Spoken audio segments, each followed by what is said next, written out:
Hey guys, today we're going to be doing a drugstore haul and quick reviews. I will say a few of these products are a little bit premature in terms of me reviewing it, but I wanted to include them anyways. So alright, let's go ahead and get right into it. Let's start with the most premature one, which would be the Milani Conceal and Perfect 2-in-1 foundation and concealer. I have it in the shade Sand Beige, which is a little bit dark for me. It doesn't really look like it on camera. I do have it on right now, but even though it's a little bit dark, I like the way it looks on. I've always been envious of those of you guys with like medium skin tone because I think makeup just looks so good on like medium skin tones. And darker. I mean, I don't know, like when you're pale, it's like highlights don't show up as nicely. So it's like medium and darker. Makeup just looks so good on your skin tone. I'm totally envious. Went off on a tangent there. Okay, so I just tried this foundation on today, and it's been at least several hours now, about 5 hours. I did need to blot about once or twice already and repowder, but the foundation itself still looks really good. And upon initial application, I thought it looked amazing. So I'm really, really liking it so far. It doesn't claim to be oil controlling or mattifying or anything. It just says that it's a medium to full coverage, lightweight, oil-free formula, long-wearing, water-resistant, and sweat-proof. I was actually on the hunt for their Amore lip creams, but I haven't been able to find them in store yet, so the hunt continues. Otherwise, I'll just have to shop online. But yeah, there is also 2 new primers that they came out with. One's a hydrating one and the other one's a mattifying one, and there's also a translucent pressed powder. I just decided to skip out on those, but if any of you guys have tried them and really like them, please let me know. Speaking of foundations, I also have been trying out the Maybelline Dream Velvet Soft Matte Hydrating Foundation. This sounds like a dream. Dream Velvet, yeah. It sounds like perfection in a squeeze tube. When I first got this, I thought, oh my gosh, this is gonna be perfect. Maybe it'll be better than the Maybelline Fit Me Matte and Poreless, which you guys know I love, but that one doesn't really last after 4 hours. It starts getting patchy on me. So I thought maybe this would be like the answer to that, like the solution. So I've been trying it on and off since like end of December, early January, and I had mixed feelings about it. The shade Natural Beige is what matches me the best. So the thing is, I first started off applying it with this, which is also new. Not a fan of this. When I'm using it, I feel like I'm punching myself in the face because it's so stiff. It doesn't really bounce back. So yeah, don't get that. But the foundation itself, I really had to keep playing with it until I somewhat liked how it looked on my skin. So I tried it with different things. In the end, I found that I liked it with like a more dense brush or flat top kabuki to apply it the most, and I feel like it looks best that way. But for whatever reason, I just feel like this foundation kind of ages my skin. Like it enhances the fine lines, it gets underneath dry flakes that I didn't even know existed, and I am oily, but I'm definitely more combination this season, in the cold season. This is a little bit of a high maintenance foundation for something that doesn't last that long and is like medium coverage at best. So I have mixed feelings about this. Like a lot of people love it and I can see why, but compared to like how this looks on my skin, I mean, they both blur out like my pores and imperfections. But yeah, this just looks a little bit more like it melds to my skin better than this one does. This has a really interesting texture. It kind of reminds me a little bit of the Rimmel. It's the Rimmel with the like white and pink tube, as well as the Revlon whipped foundation. Except this one feels even lighter on the skin. It has that whipped gel consistency. It's very interesting. It doesn't drip or anything, but it does feel very lightweight on the skin. It doesn't dry out my skin, so I do like that about it. All right, next we have the CoverGirl True Blend Face Primer for oily skin. They also have one for combination skin and dry skin, I believe. So I decided to try this out. I'm very reluctant about most primers. A lot of primers don't really do much for me. This is why I don't mention them too often, but I actually do like this, surprisingly. Like I see a difference when I use it as opposed to when I don't. This actually works really well in conjunction with the Maybelline Dream Velvet foundation because this one is like medium coverage at best. You can see your skin peeking through. So when I do layer this underneath this, I find that I get more coverage. Like the foundation adheres to my skin better. It actually looks a little bit smoother. Like this does smooth out the pores somewhat. It does have dimethicone in it. Not as the first ingredient, but there is some in here. Not too much though, which I like. And I do notice a difference. This doesn't really keep me oil-free for much longer. I do see a little bit of a difference, but not like maybe like an hour or 2 hours max longer than I normally would get shiny. So yeah, I mean, overall, it's really not a bad product. Like, I was actually surprised that I liked it. While we're still on the topic of face products, the Maybelline Master Contour Light to Medium Face Contouring Kit. I love this. I think out of all the Maybelline products I've tried, and I've tried a lot of their new releases, this is probably my favorite out of everything. We have a contour shade, a blush shade, and a highlight shade. The highlight shade is so pretty. I do have it on. I have this whole palette on my cheeks right now.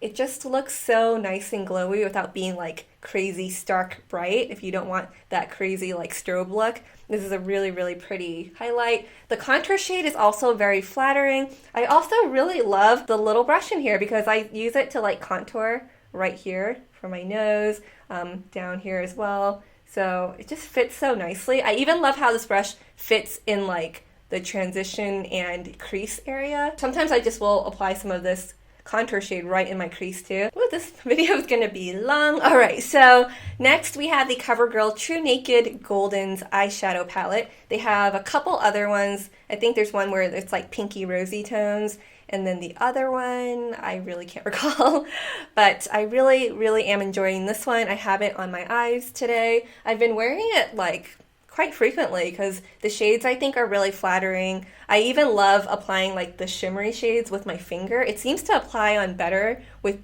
your finger or like a sponge tip. You just get more pigmentation that way. Definitely recommend layering this over an eye primer. There are 3 matte shades and then the rest are like either satin or shimmery. Speaking of eye primers, I've been using a new one. This is from Wet n Wild. It is the Photo Focus eyeshadow primer. I used up my Wet n Wild Fergie Take on the Day. I think it was called like For My Primas or something like that. Love that one, so I really wanted to see how this compares to it. I don't know if they discontinued that other one in the black tube because I didn't see it, so maybe they discontinued it. But so far I'm really liking this one. I think that one, the Fergie one, I feel like that one actually held up a little bit better, but we'll see. I'm going to keep using this. It's a little bit hard to compare. Alright, while we're on the topic of primers and eye bases, I also have tried some of the Maybelline Color Tattoo concentrated crayons. So I have a few different shades here I've been trying out. I love the potted ones, the one in the jar. So when I saw these, I was pretty excited.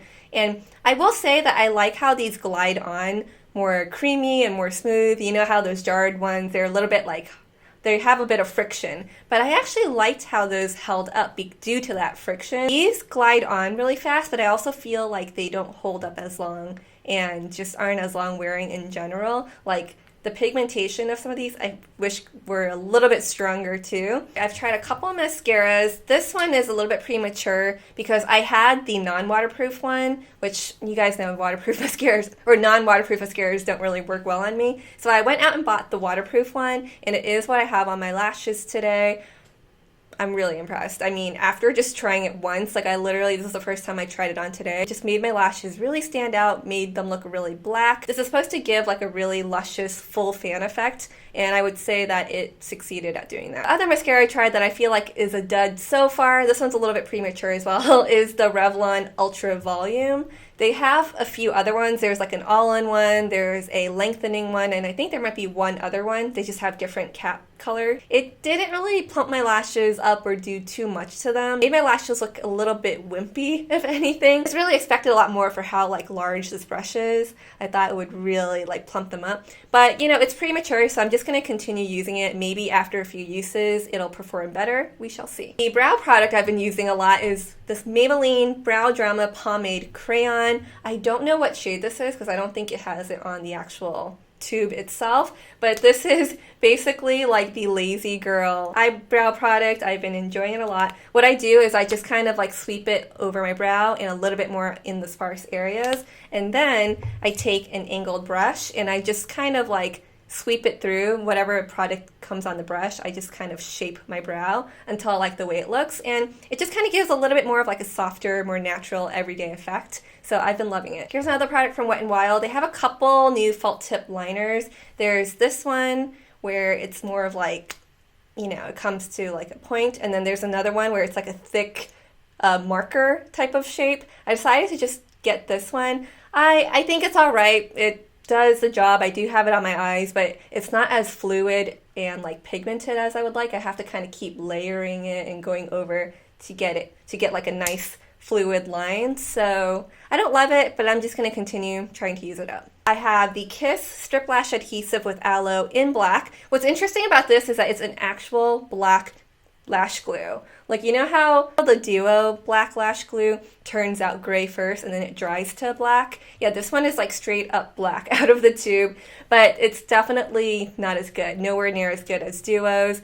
I found this a little bit like sloppy and messy to work with, and it also just didn't hold up very well. I have been trying out the Maybelline Vivid Matte Liquid glosses, and I'm pretty underwhelmed by these. These have a really thin texture. I kind of prefer these like matte liquid lip glosses or lipsticks to have a little bit of a thicker texture. Maybe that's just personal preference because I have thinner and smaller lips. I don't like how it smells. It has sort of this like artificial smell to it that bothers me. I don't know, anything that goes here, if it has a scent that I don't like, I'm not going to be as likely to like wear it. But I do like the applicator. It just wasn't what I was hoping, and also they aren't really like truly matte either. They kind of stay in gloss form until, you know, you eat and stuff and like that glossiness wears down, but for the most part they're not truly matte. Oh, and what I have on my nails is Wet n Wild's One Step Wonder Gel. So it's supposed to resemble like a gel nail polish without having to use a light or lamp or anything. This is in the shade Don't Be Jelly. I love this shade. I did end up going over this with a top coat because after looking up some reviews, people said that it does chip kind of like a normal nail polish after a few days. So I was like, I'm gonna put a top coat on this. I want this to last. But overall, I like that it only took about 2 coats for it to be opaque, and I love the shade. It just was a little bit pricey though for Wet n Wild nail polish. It was like $5 for it not to be truly gel-like, but it's alright. I still really like it. Okay, last but not least, the Garnier Skin Active Micellar Cleansing Water. I have the regular one and the one for waterproof mascara. When I first saw these at CVS, I thought, wow, $9 a bottle. It's a little bit pricey, but when I thought about it, it's like even if I use this just as an eye makeup remover for my waterproof mascara, for, you know, the hard to remove eye makeup, I mean, $9 for 13.5 fluid ounces in this compared to like a smaller bottle of eye makeup remover, which may cost like, you know, $1 or $2 less than this, but you get a lot less product. It actually isn't really that pricey. My skin has just been so combo, like I've been getting a lot more of the flaky, dry skin. So those, you know, like those cleansing wipes, those are just too harsh for my face. I don't really even want to use them on my face. So this is the perfect solution, especially if I just need to travel or I don't have like a faucet anywhere near me, or for convenience purposes, such as like, you know, considering I'm constantly testing out new products, I need to like wipe things off and then use a new product very frequently. So I needed these in my life. It makes my skin feel so good after I use them. So I'm just going to continue using the pink one for my face and then the blue one for my eye makeup. Alright, so that about wraps it up for my haul and quick reviews. Let me know which products you guys have tried and what you think of them. If you'd like to see more videos like this, let me know down below. Give the video a thumbs up. I can also do a high-end haul because I've been trying out a lot of high-end makeup as well. Haul and review. So let me know what you guys would like to see. Subscribe if you haven't already, and I'll see you guys next time. Bye!